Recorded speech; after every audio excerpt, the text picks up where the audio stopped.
வணக்கம் சகோ. இது உங்கள் டிஎஃப் தமிழ் மூவி டைம். இன்னைக்கு ஜுராசிக் வேர்ல்டு ரீபர்த் அப்படிங்கிற படத்த பத்தி தான் பார்க்க போறோம். ஜுராசிக் வேர்ல்டு ரீபர்த் படத்துடைய கதை என்னன்னு பார்க்கறதுக்கு முன்னாடி, இந்த படத்துக்கு முன்னாடி ரிலீஸ் ஆன ஜுராசிக் பார்க், ஜுராசிக் வேர்ல்டு படங்கள பார்த்தா தான் இந்த படம் புரியுமா அப்படின்னு கேட்டீங்கன்னா, அப்படிலாம் இல்ல. இந்த படத்த ஸ்ட்ரெயிட்டா பார்த்தாலே புரியும். இதுக்கு முன்னாடி ரிலீஸ் ஆன ஜுராசிக் பார்க், ஜுராசிக் வேர்ல்டுல என்ன நடந்துச்சோ, அந்த படங்களுடைய கன்டினியூஷனா தான் இந்த படமும் ரிலீஸ் ஆயிருக்கு. கடைசியா ரிலீஸ் ஆன ஜுராசிக் வேர்ல்டு படத்துல தனி தீவுல மட்டுமே இருந்த டைனோசர்ஸ் இப்ப உலகத்துல மனிதர்கள் வாழக்கூடிய எல்லா இடத்துலயுமே பரவ ஆரம்பிச்சிருச்சு அப்படின்னு முடிச்சிருப்பாங்க. அதுல இருந்தே தான் இந்த படமும் ஸ்டார்ட் ஆகுது. இந்த படத்துல ஹீரோயினா ஆக்டர் ஸ்கார்லட் ஜான்சன் நடிச்சிருக்காங்க. இப்ப ஜுராசிக் வேர்ல்டு ரீபர்த் படத்துடைய கதை என்னன்னு பார்த்தரலாம்.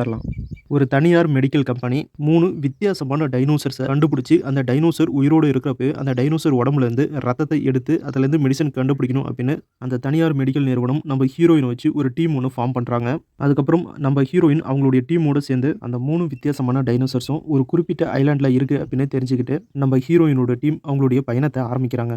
அதுக்கப்புறம் நடந்த சுவாரஸ்யமான சம்பவங்கள் என்ன, நம்ம ஹீரோயினோட டீமும் நினைச்ச மாதிரியே அந்த 3 டைனோசர்ஸையும் கண்டுபிடிச்சி, அந்த 3 டைனோசரும் உயிரோடு இருக்கிறப்ப அந்த டைனோசர் உடம்புலேருந்து ரத்தத்தை எடுத்தாங்களா, அந்த டைனோசர் தீவுல இருந்து அவங்க எல்லாரும் உயிரோட தப்பிச்சாங்களா, இதுக்கிடையில வழி மாறி அந்த தீவுக்கு வந்த ஒரு குடும்பத்தையும் நம்ம ஹீரோயின் உயிரோட காப்பாற்றி கூட்டிட்டு வந்தாங்களா அப்படிங்கிற இந்த எல்லா கேள்விக்கான பதிலையும் இந்த படத்தை பார்த்து நீங்களே தெரிஞ்சுக்கங்க. இது வரைக்கும் நம்ம எக்கச்சக்கமான டைனோசர்ஸ் படங்களை பார்த்துருப்போம். அதே மாதிரியான ஒரு டோனில் தான் இந்த ஜுராசிக் வேர்ல்டு ரீபர்த் படமும் ரிலீஸ் ஆயிருக்கு.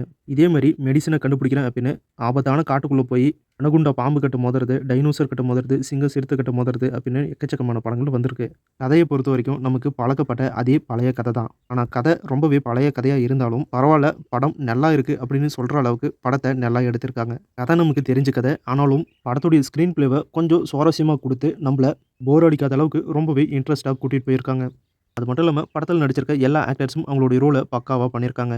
ஹாலிவுட்டில் டைனோசர் படங்கள் அப்படின்னு எடுத்துக்கிட்டால் எக்கச்சக்க படங்களில் டைனோசரை வச்சு பயங்குடுத்தி அதை பார்த்து போரே அடிச்சிருக்கோம். ஆனாலும் புதுசாக பார்க்குற மாதிரி இந்த ஜுராசிக் வேர்ல்டு ரீபர்த்தில் நம்மள ஒரு சில இடங்களில் டைனோசரை வச்சு மிரட்டியிருக்காங்க. அதுவும் ஒர்க் அவுட் ஆயிருக்கு. டோட்டலாக ஜுராசிக் வேர்ல்டு ரீபர்த் படம் எப்படி இருக்குது அப்படின்னா, பழக்கப்பட்ட கதையாக இருந்தாலும் படம் பார்க்க நல்லாவே இருக்குது. மறுபடியும் டைனோசரை வச்சு ஒரு பயங்குடுத்துகிற மாதிரியான ஒரு படமாக கொடுத்துருக்காங்க. நல்ல படம். கண்டிப்பாக எல்லாருமே ஒரு தடவை இந்த படத்தை ட்ரை பண்ணி பாருங்கள். உங்களுக்கும் பிடிக்க வாய்ப்பு இருக்குது. இதுக்கு முன்னாடி ரிலீஸ் ஆன ஜுராசிக் பார்க் படங்கள் மாதிரி இல்லைனாலும் இந்த படம் ஓரளவுக்கு பெஸ்ட்டாகவே கொடுத்துருக்காங்க. இப்போ இந்த படம் உங்களுக்கு பிடிக்க வாய்ப்பு இருக்குது. இந்த படம் இப்போ தமிழ் டப்போட ரிலீஸ் பண்ணியிருக்காங்க. செக் பண்ணி பாருங்கள். இந்த வீடியோ பிடிச்சா லைக் பண்ணுங்கள். நம்ம சேனலுக்கு தொடர்ந்து சப்போர்ட் பண்ணுங்கள். சப்ஸ்கிரைப் பண்ணுங்கள். அடுத்த வீடியோவில் இன்னும் ஒரு சூப்பரான படத்தோட மறுபடியும் உங்களை சந்திக்கிறேன். இது உங்கள் TF Tamil movie time. Thank you.